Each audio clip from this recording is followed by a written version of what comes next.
जय हिंद प्यारे साथियों, मैं आपका प्यारा साथी अखिलेश यादव। मैं आप सभी का इस प्यारे से प्लेटफॉर्म पर फिर से एक बार स्वागत करता हूं। इस क्लास में हम सीखने वाले हैं अफवाहों के नियम के अनुसार इलेक्ट्रॉनिक विन्यास। तो चलिए साथियों, क्लास को शुरू करते हैं। सबसे पहले हम जानेंगे इनकी जो इलेक्ट्रॉन हम भरते हैं वो कौन कौन से कक्षकों भरे जाते हैं और कौन कौन से जो ब्लॉक हैं जिनमें मतलब इलेक्ट्रॉन भरे जाते हैं। जैसे कि सबसे पहला ब्लॉक होता है एस ब्लॉक, जिसके अंदर 2 इलेक्ट्रॉन अधिकतम भर सकते हैं।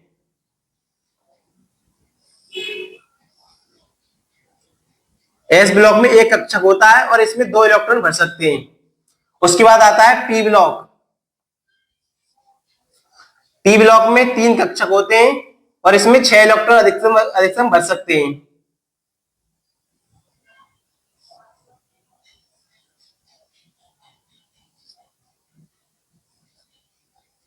उसके बाद आता है डी ब्लॉक।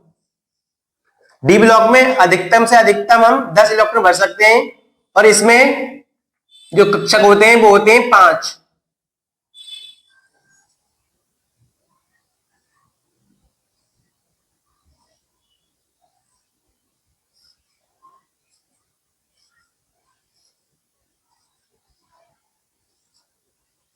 जैसे कि मैं आपको भर के दिखा रहा हूं, इसी अनुसार आपको भरने हैं। उसके बाद आता है एफ ब्लॉक। एफ ब्लॉक में 7 कक्षक होते हैं और इसमें अधिकतम से अधिकतम हम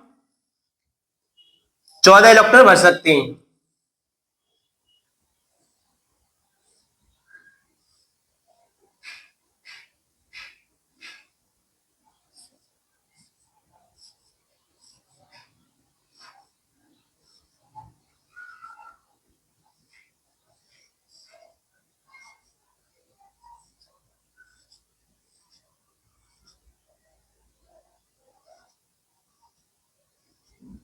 तो साथियों, हम जो मैंने बताया है उसी प्रकार आपको भी इलेक्ट्रॉनिक विन्यास करना है। साथियों, कुछ एग्जांपल्स को करके देख लेते हैं जिससे कि हमारी करने की प्रैक्टिस हो जाए। तो सबसे पहले एग्जांपल में ले रखा है कार्बन, जिसका परमाणु क्रमांक होता है 6। तो हम इसके अनुसार हम इसका इलेक्ट्रॉनिक विन्यास करेंगे तो होगा 1s, 2s, 2p। तो अब इसमें इलेक्ट्रॉन भरेंगे। एस ब्लॉक में कितने इलेक्ट्रॉन आते हैं? 2, तो इसमें भर देंगे 2 और इसमें भी 2 भर देंगे। और पी में कितने आते हैं? 6। और हमारे पास बचे कितने यहाँ पे? अब 2 भाई, क्योंकि 2 और 2 4 हो गए। इसमें हमें टोटल 6 इलेक्ट्रॉन भरने हैं, तो इसमें 2 बच रहे हैं, तो इसमें 2 पी ब्लॉक में भर देंगे। तो 2p2 क्योंकि 1s2, 2s2, 2p2। उसके बाद हम ऑक्सीजन करेंगे जिसका परमाणु क्रमांक होता है 8। तो करेंगे 1s 2, 2s 2, 2p। पी में कितने आएंगे? 4, क्योंकि यहाँ पे 8 इलेक्ट्रॉन बनने हैं हमें। 4 तो ये भर गए और 4 इसमें भर देंगे, तो 2p4।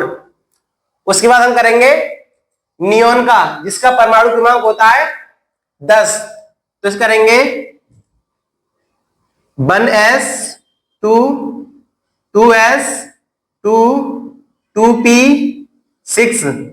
इनकी जो इसका पी ब्लॉक है वो पूरी तरह से भर गया है और इनके मतलब इसमें 2 इलेक्ट्रॉन कमी रह गई है और इसमें 4 इलेक्ट्रॉन की कमी रह गई है पी ब्लॉक में। यानी कि जो पी ब्लॉक है उसमें अधिकतम से अधिकतम 6 इलेक्ट्रॉन भरे जाते हैं। इसके बाद करेंगे हम सोडियम का। सोडियम का परमाणु क्रमांक होता है 11। तो इसका हम इलेक्ट्रॉन विन्यास करेंगे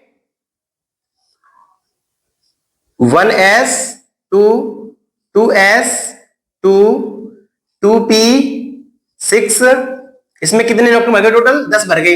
अभी एक और बचा है, तो हम इसे 3s1 यानी कि एस ब्लॉक में ले लेंगे एक इलेक्ट्रॉन इसका। इसके अनुसार हमें करना है सब कुछ, यानी कि इसके अनुसार हम करेंगे तो गलत नहीं होगा हमारा। उसके बाद करेंगे हम स्कैंडियम का, जिसका परमाणु क्रमांक होता है 21। तो इसे करेंगे 1s 2, 2s 2, 2p6, 3s 2, 3p6, 4s 2, 3d1। उसके बाद साथियों हम कुछ एग्जांपल्स और करेंगे जिससे कि हमारी और अधिक प्रैक्टिस हो जाए। तो हम कर लेते हैं क्रोमियम का, जिसका परमाणु क्रमांक होता है 24। तो इसे करेंगे 1s 2 2s 2 2p 6 3s 2 3p 6 4s 1 3d 5।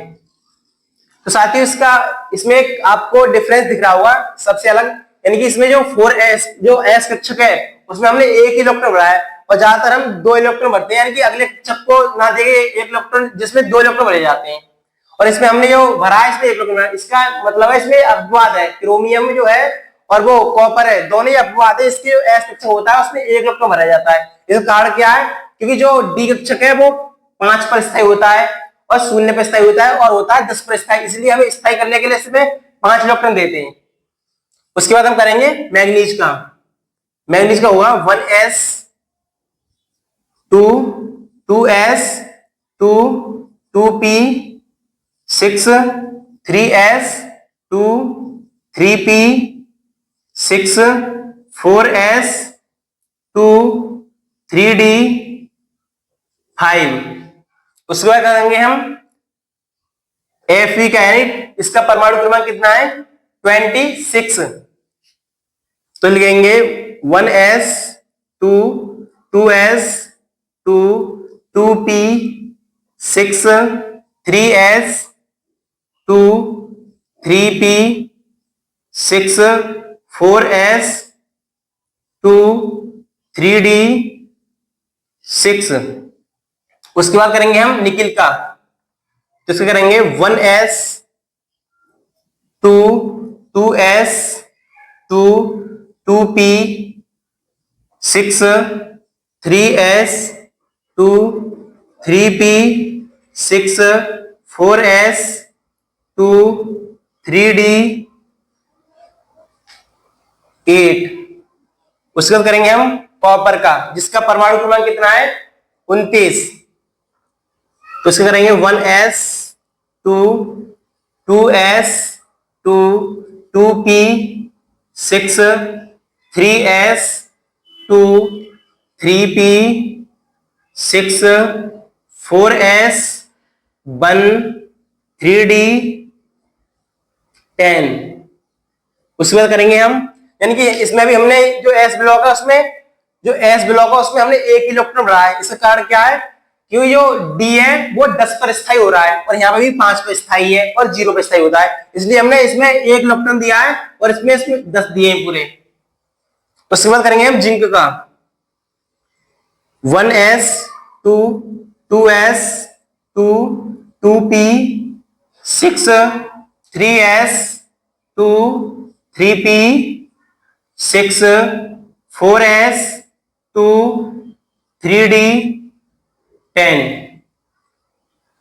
तो साथियों इसी प्रकार हमें इलेक्ट्रॉनिक विन्यास करना है।